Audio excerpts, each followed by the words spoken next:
Morning, কেমন আছেন? আশা করছি ভালো আছেন। আপনাদের ভালোবাসায় ঠাকুরের কৃপায় আমিও ভালো আছি। আপনারা কীরকম আছেন কমেন্ট করে জানাবেন। এই গরমে বাবা যা গরম পড়েছে। এই যে এখন থেকে ব্লগটা শুরু করছি, এখন বাজে 10:30। মেয়ে চলে গেছে কাজে। দেখতে থাকুন সারাদিন কি কি কাজ করছি আপনাদের সাথে শেয়ার করলাম। এই যে এই নাইটিটা পরেছি, কীরকম লাগছে কমেন্ট করে জানাবেন। আজকে আমার প্রিয় ডাল বিউলির ডাল হবে। বিউলির ডাল পোস্ত খেতে খুব ভালোই লাগে গরমকালে। আপনাদের ভালো লাগে নাকি কমেন্ট করে জানাবেন। আমি বিউলির ডালটা ভেজে নিচ্ছি সুন্দর করে। এই গরমে পুরো যা গরম পড়েছে আজকে, ও বাবা, সব থেকে হাইয়েস্ট গরম আজকে। দুদিন ধরেই পড়ছে, তার আগের দিন তো গরম ছিলই, আজকেও গরম। তার মধ্যে চলে গেছে গ্যাস। ইন্ডাকশান ধরালাম, ইন্ডাকশান ধরিয়ে আলু ভাজাটা বসিয়েছি। তারপরে এখন এই পোস্ত, চালমগজ আর তিল, সাদা তিল বেটে নেবো। পোস্ততেও দেবো, পনির তরকারি করবো ওইটাও একটুখানি দেবো, আর তার মধ্যে আবার ইয়েতেও দেবো, একটু ওই চিংড়ি মাছের মালাইকারি করবো, ওর মধ্যে দেবো। আমাদের এই ছোটো বাটিটা নষ্ট হয়ে যাওয়ার জন্য এখন এই শিলে বাটতে হবে। এই শিলে বাটার অভ্যাসটা অনেক দিন চলে গেছে, আর বসে বাটলে তাড়াতাড়ি হয়। দাঁড়িয়ে দাঁড়িয়ে আমি বাটতে পারি না, দাঁড়িয়ে আমি কোনো কাজই করতে পারি না। রান্নাও করতে অসুবিধা, বাসন মাজতে অসুবিধা। অনেকে আবার বলে কি দাঁড়িয়ে কাজ করতে ভালো লাগে। দূর, বসে করলে আরাম লাগে, একটু বসে বসে কাজ করতে আমার ভালো লাগে। আর আমি দাঁড়াতে পারি না বেশিক্ষণ। দাঁড়িয়ে যে কাজ করবো আমার ভীষণ অস্বস্তি করে। বসে করতে বেশ ভালো লাগে। আগে তো বসে বসেই কাজ করতাম, ভালো লাগতো রান্না করতে। এই দাঁড়িয়ে ভীষণ কষ্ট হয়, পা ব্যথা করে। আর এই গরমে আমার কাজের চাপও বেড়ে গেছে বেশি। এদিকে মেয়ের পিছনেও একটু সময় দিতে হয়, এদিকে রান্নার পিছনে চারিদিক ম্যানেজ করতে হয়, আবার তার মধ্যে ভিডিও ছাড়ি। আর আমি গ্যাসটা লাগাতে পারছিলাম না, ওই বরমশাই এসে লাগিয়ে দিল। কড়াইতে তেল দিলাম, 5 ফোড়ন দিয়ে আলুটা ভাজতে বসালাম, আর ওখানে বিউলির ডালটা সিদ্ধ করতে বসিয়েছি। কি গরম পড়েছে বাবা। আজকে কি ভিডিও কীরকম হচ্ছে জানি না, যেটুকু পারলাম আপনাদের সাথে শেয়ার করলাম। ঝিঙা দিয়ে, ওই ঝিঙা না, একটা কি জানি নাম বলে, ঝিঙার মতন দেখতে হয়। আপনারা কমেন্ট করে জানাবেন, আমি বলতে পারছি না নামটা বাজেও লাগছে। নেনুয়া না কি জানি একটা নাম ওইটার, ওইটাই নাম নাকি জানি না। ঝিঙার আরেক রকম দেখতে, ওইটাই বলে সবাই। ওইটা দিয়ে পোস্ত করবো। কড়াইতে লবণ দিলাম, হলুদ দেবো, হলুদ, শুকনো লঙ্কার গুঁড়ো দেবো, আর ওই মশলাটা বেটে নামিয়ে নিয়েছি। পুরনো অভ্যাসে আবার চলে গেছিলাম। ওই এতদিন আরাম করে করে বেশ মিক্সিতে করছিলাম। ঠাকুর দেখালো যে আগের জিনিসটাও মনে রাখতে হয়। শিলে আগে বেটে খেতাম, তখন তো আমাদের মিক্সি ছিল না, তখন শিলেই সব বাটতে হতো। এই যে সব দিয়ে দিলাম, যা ওই চাল মগজ যে বাটলাম ওইটা একটুখানি দিলাম, আবার রেখে দিয়েছি। ওটা একটু পনিতে দেবো, আর ওই ইয়েতে দেবো, আর ওই চিংড়ি মাছ দিয়ে মালাইকারি করব। মালাইকারি ঠিক না, ওই দই ফই দেবো না, এমনিই করব। সর্ষে বাটা আর এই চাল মগজ দিয়ে, দই দেবো না। আমি অন্যরকম রান্না ভ্যারাইটিসভাবেই করা যায়, নিজের মতন ইচ্ছা করেও করা যায়। এই যে পোস্ত দিয়ে ভালো করে নাড়িয়ে চাড়িয়ে দেবো, একটু মিষ্টি দেবো। মিষ্টি না দিলে আমাদের সবজি চলবেই না, আমাদের তো চলবেই না মিষ্টি না দিলে। আমাদের শ্বশুরবাড়িতে আবার মিষ্টি খায় না, আমার বরমশাইও খেত না, আমার খেতে খেতে অভ্যাস হয়ে গেছে। ওরকমই সবই অভ্যাস আস্তে আস্তে হয়ে যায়। আগে তো বসে বসে রান্না করার অভ্যাস ছিল, এখন দাঁড়িয়ে দাঁড়িয়ে করতে হয়। সব কিছুরই অভ্যাস করতে হয়। আগে যেরকম এই কাটা পোড়া রোদ্দুরে ছাতা মাথায় নিয়ে ছাদে, আমাদের একতলা বাড়ি ছিল, ছাদে বসে গুল দিতাম, কয়লার গুল। ওদিকে এই রোদ্রের মধ্যে তখন কোনো কষ্ট হতো না। কিন্তু এখন এত সুখে থাকলেও মনে হচ্ছে কি ভালো লাগছে না, গরম লাগছে। আসলে এসির জন্যে লাগছে। সবার ঘরেই এসি চলছে, আমাদের ঘরে নেই। ওই জন্যে আমি নেব, দেখি ঠিক এইবার একটু ইয়ে হোক, তারপরে নিয়ে নেব। থাকা যাচ্ছে না এই ঘরে, প্রচণ্ড গরম। এই যে ইন্ডাকশানে আলু ভাজাটা হয়ে গেছে, এই স্ট্যান্ডটা রাখতে পারছি না। আলু ভাজাটা নামিয়ে তারপরে যে পনিরটা হলুদ, লবণ, শুকনো লঙ্কার গুঁড়ো দিয়ে একটু মাখিয়ে রেখেছিলাম, গরম জল করে রেখেছি, ওর মধ্যে ফেলে রাখবো, একটু নরম সফট হবে তাহলে। এক একজন আবার কাঁচা এরম ভাজে না, এমনি সিদ্ধ গরম জলে দেয়। আমি এটা ভেজেই দেবো, ওই ভাজা পোড়া দাগগুলো উঠে যাবে তাহলে। এই পনিরটা ভেজে নিচ্ছি। গ্যাসে রান্না করতে করতে ইন্ডাকশানে আমার জুট খাচ্ছে না রান্নায়, বড়মশাই না, আজকে ইন্ডাকশান চালিয়ে পনির তরকারিটা করব। সব দিকে একটু করে করে আজকে তাও 12:30টার মধ্যে রান্না নামিয়েছি। 3 রকম সবজি করেছি, পোস্ত করলাম, এইটা করেছি, আবার গাঁটির দমও করেছি 3টে। তারপরে বিউলির ডাল করলাম, আলু ভাজলাম। সব কিছু তো আর শেয়ার করা যায় না, তাহলে ভিডিওতে আপনাদের খালি রান্নাই চলে যাবে। ওই জন্য কিছু কিছু অল্প অল্প করে আপনাদের সাথে সব কিছুই শেয়ার করলাম। এই নাইটিটা কীরকম লাগছে আমাকে কমেন্ট করে জানাবেন। কালকে ভেঙেছি কিন্তু প্রচণ্ড গরম লাগছে। এত ঢাকা নাইটিটা আমার এইসব পরে আমার পোষায় না। এটা ধুয়ে উঠিয়ে রাখবো শীতকালের জন্যে, গরমকালে আর পরবো না। এটা প্রচণ্ড গরম বাবা, ঢাকা ঢুকা দিয়ে পরা যাচ্ছে না, প্রচণ্ড অস্বস্তি, আর পুরো জল হয়ে যাচ্ছে চান করে। এই পনিরগুলো ভেজে নামিয়ে নেবো। এটা শেয়ার করিনি, জিরা আদা বাটা আর ওই যে চালমগজ বেটেছি ওই দিয়ে নিরামিষ তরকারি করব। ওখানে ডালটা ফোড়ন দেবো, বিউলির ডালটা। আজকে তো আমার ফেভারিট ডাল হয়েছে, এই বিউলির ডাল হলে আমার আর কিছু লাগে না। আজকের খাবারগুলো দুপুরবেলা বেশ ভালোই হয়েছিল। চিংড়ির ওই মালাইকারি করেছি, আর ওই ওই বিউলির ডাল। আমার এইটা হলেই বেশ ভালোই জমে গেছিলো খাওয়াটা। এগুলো মানুষকেও দিয়েছে। বরমশাই ওখানে চিংড়ি মাছ কাটছে, সে দাঁড়ান দেখাচ্ছি। উনি আবার অনেক হেল্প করে। এই গরমের চিন্তা করুন, আমরা ঘরে থাকি, বেটা ছেলেদের তো সব কাজই করতে হয়। আমার বরের তো সবই করতে হয়, ঘরেও করতে হয়, বাইরেও কিছু কিছু বাজার হাট কে করে দেবে, উনিই করে। আমি পারি না বাজার হাট করতে। আর উনি যেই হিসাব করে হোটেলের বাজার করবে ওইটা পারবো না, ঘরের বাজার হলে পারবো, ওগুলো আমি পারবো না। ওনার বাজারও করতে হয়, খেতে দিতেও যেতে হয়, এদিকে আবার ঘরেও আমার সাথে সাথে অনেকটাই হেল্প করে। চিন্তা করুন তো, আমরা গরমে ঘরে বসে আছি, যারা রিক্সা মিক্সা টানছে বাইরে, তাদের কীরকম অস্বস্তি গরম। আমরা তো একটুতে এরকম অস্থির হয়ে যাচ্ছি গরমে, কিন্তু ওদের তো কাজ করতেই হবে। ডালটা ফোড়ন দিয়ে দিলাম, এই যে বরমশাই চিংড়ি মাছটা কেটে দিচ্ছে। আমার আর ধৈর্যতে কুলাচ্ছে না, আমার ভীষণ ধৈর্য কম, ওই জন্যেই উনি বসে কেটে দিচ্ছে। এই যে মাছটা ভেজে দিচ্ছি, আগে ছিল, এখন আর যত বয়স বাড়ছে আমার অধৈর্য ভাব চলে আসছে। এই রান্না করতে করতেই দিন চলে যায়। আগে তো আমি এত রান্না বান্না করতেই যেতাম না, বিয়ের পরে অনেকটাই চেঞ্জ হয়েছি, কাজই করতে যেতাম না আগে। এখন অনেক কাজ করি আমি, বললে হবে না। আগে তো আমি কিছুই করতাম না বিয়ের আগে, ওই বেশি একটা কাজ আমি করতামই না, এই ঘরের কাজ কিছু জানতামই না আমি করতে। টুক করে খেতাম মার কাছে, দিদির বিয়ে হয়ে গেছিলো, দিদির ঘরে এসে বসে টিভি দেখতাম। কাজে খুব ফাঁকি মারতাম আমি, কিন্তু আমার অন্য বোনরা আবার কাজ করতো, আমি একটু ফাঁকি মারতাম। আমাদের সবাই একসাথে খেতে বসতাম, আমি তাড়াতাড়ি খেয়ে উঠে যেতাম, যেহেতু ওই এঁটো কাচাতে হবে ওই জন্যে। এঁটো আমি কাচাবো না, আগে খেয়ে ওরা গল্প করছে করুক, আমি খেয়ে উঠে যেতাম হাত ধুয়ে।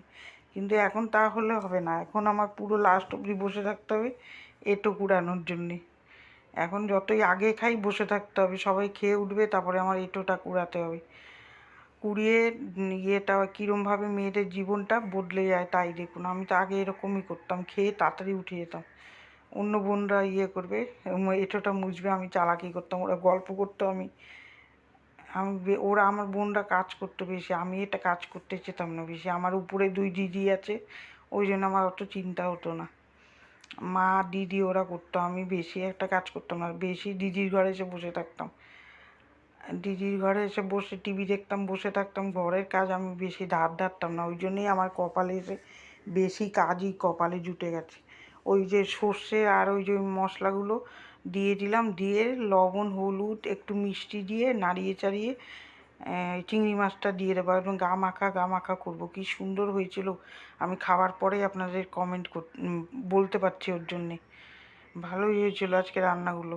নিজের রান্না নিজেই সুনাম করছি, নিজের জিনিস নিজে বলতে নেই, লোকরা বললেই সেটাই বড় হয়। আমি তাও বললাম আজকে রান্নাটা ভালোই হয়েছিল, খারাপ হয়নি, আমি খেয়েছি, আমার বরমশাইও খেয়েছে, উনিও বলেছে ভালো হয়েছে, ওই জন্যই বললাম। নিজের তারিফ নিজে করতে নেই, অন্য কেউ বললে তাহলে এটা হয়। আমার বর খেয়ে বলেছে বলেই আমি ওই জন্যই বলতে পারলাম। এত গরমে ভিডিও কী আজকে করলাম সেটা বলতে পারছি না, কীরকম লাগবে আপনাদের। ভিডিও করতে ইচ্ছা করছিল না, এত গরম আজকে, প্রচণ্ড গরম পড়েছে বাবা। একটু যদি ঝড় বৃষ্টিটা হয় তাহলে শান্তি পাবো আজকে। ঠাকুরের কাছে এইটাই কামনা করছি আজকে যেন একটু ঝড় হয়, ভালো মতন ঝড় হয় একটু। কিন্তু আগে আমাদের বেড়ার ঘর ছিল, আমি চেতাম যে ঝড় জানি না হয়, ভেঙে পড়ে যদি ঘর, ভয়ে আকাশের দিকে তাকিয়ে থাকতাম। ঘর তো ভাঙা ছিল, ওই জন্য এখন চাচ্ছি যে ঘর একটু ঝড় বৃষ্টি হোক। দেখুন মানুষ কীরকম পরিবর্তন হয়ে যায়। তখন আমি ভাবতাম কি গরমে মরি, বৃষ্টি জানি না হয়। হলে ওই আমার শ্বশুরমশাই তাই হাসতো। আমি বলতাম বাংলাদেশের দিকে চলে যাক বৃষ্টিটা, ভয় পেতাম বেড়ার ঘর ভেঙে যায় নাকি, ওই জন্যে। এখন ভয় পাই না, এখন মনে হয় কি যে আজকে বিকালে একটু জোর ঝড় হোক, তাহলে আমার শান্তি লাগবে। এই গরমকালটা একদমই ভালো না, খেয়েও শান্তি লাগে না, ঘুমিয়েও শান্তি লাগে না, কিছু করেই শান্তি লাগছে না। কোনো জায়গায় ঘুরতে যেতেও ভালো লাগবে না। এই বাবা চুড়িদার কে পরবে এই গরমে, পরে কোথায় ঘুরতে যাবো, ওই জন্য আমরা বেরোই না বেশি একটা। বাবা এই যে এখানে রান্না হয়েছে কাঠির দম, ডাল করেছে, আর ওই পনির তরকারি, আর ওই চিংড়ি মাছের মালাইকারি করেছে। ওই জায়গাটা মুছে সব কিছু গুছিয়ে গেছে, জায়গাটা জায়গায় তুলে দিলাম। তারপরে বাসন গুছাবো, সকালের বাসন পড়ে রয়েছে। খালি বাসি কাজটা সারি আর বাসনটা মেজেও গামলায় থাকে, সময় পাই না একটু। রুটি আর করেছিল আজকে কি জানি, রুটি আর ঘুগনি করেছিলাম কালকে, ছিল ওইটা গরম করে খেয়ে নিলাম। ফেলে দিতে এখন জিনিসের যা দাম, ফেলতে ভীষণ গায়ে লাগে। সোনার মতন জিনিস যত্ন করে রেখে দিতে হচ্ছে। যেরকম গ্যাসের দাম বেড়েছে, সব কিছুর দামই বেড়ে গেছে। তার মধ্যে আমরা যা লক্ষ্মী ভাণ্ডার পেতাম সেটাও বন্ধ হয়ে গেছে। জানি না এখন 3,000 টাকা পাবো কিনা পরের মাস দিয়ে, বলতে পারছি না। লক্ষ্মী ভাণ্ডারটা তো বন্ধ হয়ে গেল। এই যে বাসনগুলো গুছিয়ে নিচ্ছি, পাবো মনে হয়, পেলে তো আমার ভালোই হবে, বলছে তো দেবে। জানি না, যতক্ষণ হাতে না আসে ততক্ষণ কোনো শিওর বলা যায় না। আমার তো করাই আছে। এই যে গুছিয়ে নিলাম, এবার ওখানে জানি কী একটা করতে গেছি। এই যে এইটা ধুয়ে জায়গাটা জায়গায় রাখলাম। 3,000 ঢুকলে তো আমাদের ভালোই হবে, আমার তো ভালোই হবে। গ্যাসটা যে পরিষ্কার করে মুছে নিলাম, গ্যাস দুবার তো মোছাই হয়। এদিকে বাসন মাজতে চলে আসলাম। ভিডিওতে যদি বাসন মাজাটাই না থাকে তাহলে ইনকমপ্লিট ভিডিও থাকবে।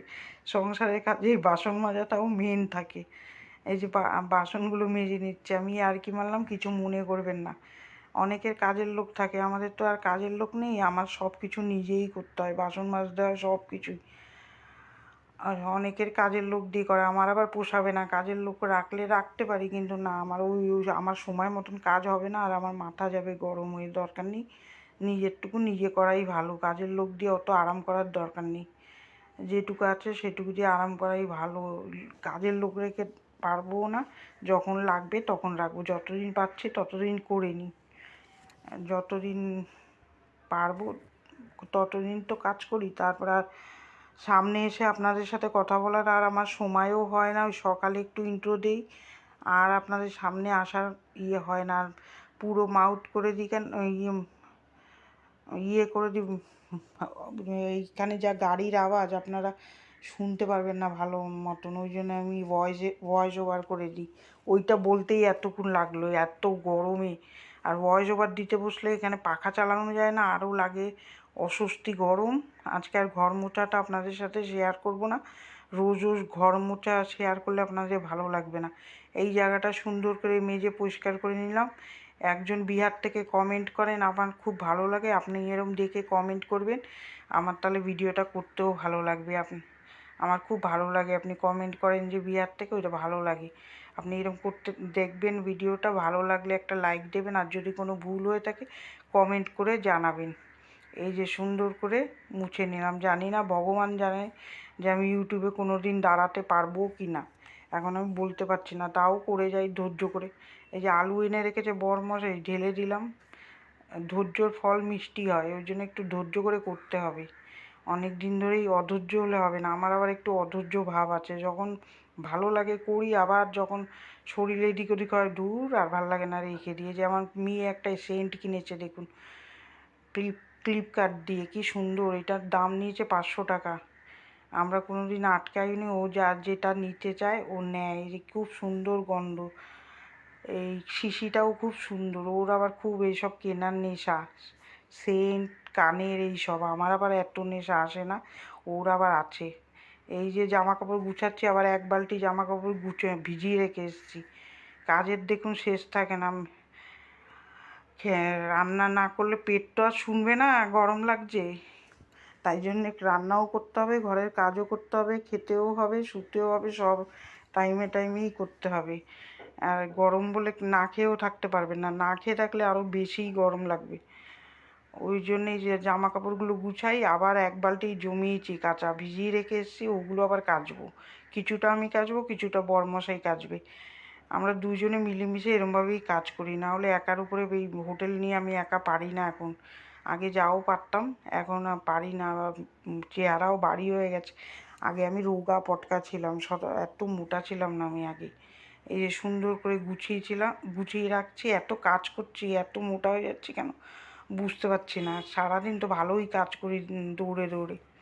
এই যে সুন্দর চাদরটা, হাঁটতে পারি না বাবা, আমি বেশি একটা হাঁটতে পারবো না।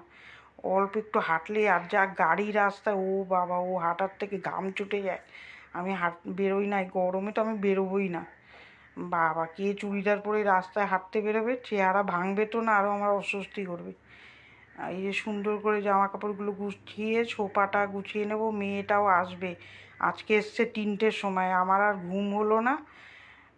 ওই ও আসলো, খাওয়ালাম, তারপরে এই যে এডিট করতে বসলাম, এবার আপলোডে বসাবো আর পাবলিক করবো 6:45 সময়। এই যে কাপড়গুলো কেচে নিচ্ছি, ভিডিওটা এখানেই শেষ করব। আপনাদের সামনে আর আসতে পারিনি। ভিডিওটা কার কার ভালো লাগছে একটা লাইক দেবেন, সাবস্ক্রাইব করে আমার পাশে থাকবেন, ভালো লাগলে শেয়ার করে দেবেন। ভালো থাকবেন, সুস্থ থাকবেন, জল খাবেন বেশি করে গরমে। কালকে আবার একটা নতুন ব্লকের সাথে দেখা হচ্ছে। এই যে সুন্দর করে জামা কাপড়গুলো বারে বারে করে ধোবো, আমার আবার অনেকবার ধুতে হয় জামা কাপড়, ওই একবার ধুলে হবে না, কাচবো আর ধোবো। এইটুকুনি ধুয়েই উঠে যাব, তারপরে বরমশাই 2টো চাদর কেচে দেবে। বড় থাকবে চাদরগুলো, আমি পারছি না আর। আর আগামীকাল দেখা হচ্ছে।